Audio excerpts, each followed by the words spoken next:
News insight के साथ मैं हूं आमिर ज़िया। तो जनाब, ये खुला राज है कि हुकूमत आला अदलिया के कई फैसलों से नाखुश है।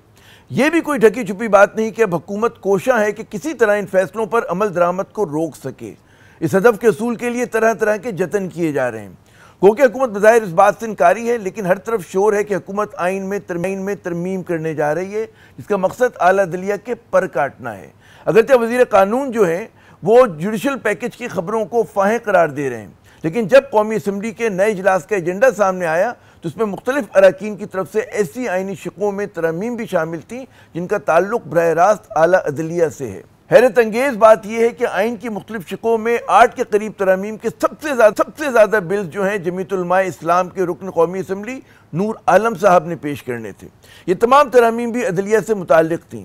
इस माहौल में सदर आसिफ अली जरदारी साहब और मौलाना फजल रहमान साहब की मुलाकात का पस मंज़र भी शामिल था। इससे कबल जमीयत उलमा इस्लाम ने यह ऐलान किया हुआ है कि वो पार्लियामेंट में PTI के साथ मशावरत में शामिल होगी, मगर नूर आलम साहब की जानिब से ऐसी तरमीम का बिल पेश करना बहुत ही मानी खेज है, जिसकी सबसे शदीद मुखालफत PTI कर रही है। साबिक़ वज़ीर आज़म इमरान खान पहले ही ये ऐलान कर चुके हैं कि अगर चीफ जस्टिस के ओहदे की मियाद में तोसी की कोशिश की गई तो उनकी जमात जो है वो एहतजाजी मुजाहरे करेगी।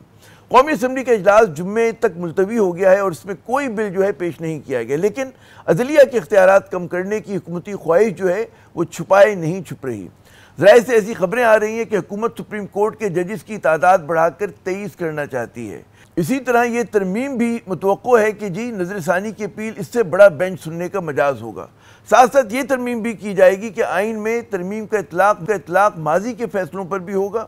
इन तीनों तरमीम का निशाना बज़ाहिर मखसूस नशिस्तों पर आने वाला अदालती फैसला है, जिस पर नज़रसानी अपील दायर हो चुकी है और मज़ीद जजेस को बेंच में शामिल करके इस फैसले में तब्दील कराना मकसूद है।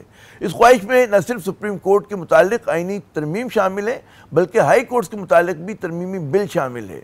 जब से सुप्रीम कोर्ट ने मखसूस नशिस्तों के केस का फैसला दिया है, उस वक्त से हुकूमत ने पार्लियामेंट में अपनी अददी अक्सरियत को इस्तेमाल करना शुरू कर दिया है।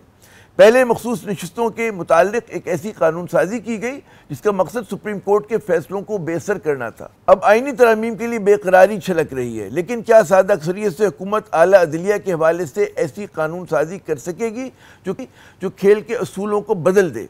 बहुत से आइनी माहिरीन की नज़र में 2/3 अक्सरियत के बिना हुकूमत ऐसा नहीं कर सकती, और अगर वो ज़ेली कानून साजी के ज़रिए ऐसी कोशिश करती है तो उससे न सिर्फ हुकूमत बमुकाबला अदलिया आ जाएगी, बल्कि पाकिस्तान की पेचीदा सियासी सूरत हाल जो है मज़ीद पेचीदा हो जाएगी। क्या पाकिस्तान इस महाज आराई का मुतहम्मिल हो सकता है? क्या शख्सी, ख़ानदानी और महदूद सियासी अहदाफ के हसूल के लिए आइन की शक्ल जो है मज़ीद बिगाड़ी जा सकती है? माजी बहुत रोशन नहीं। 1997 में भी नवाज शरीफ साहब ने अमीरुल मोमिनीन बनने के लिए आइनी तरमीम करने और तमाम इख्तियारात अपनी ज़ात में समो लेने की कोशिश की थी।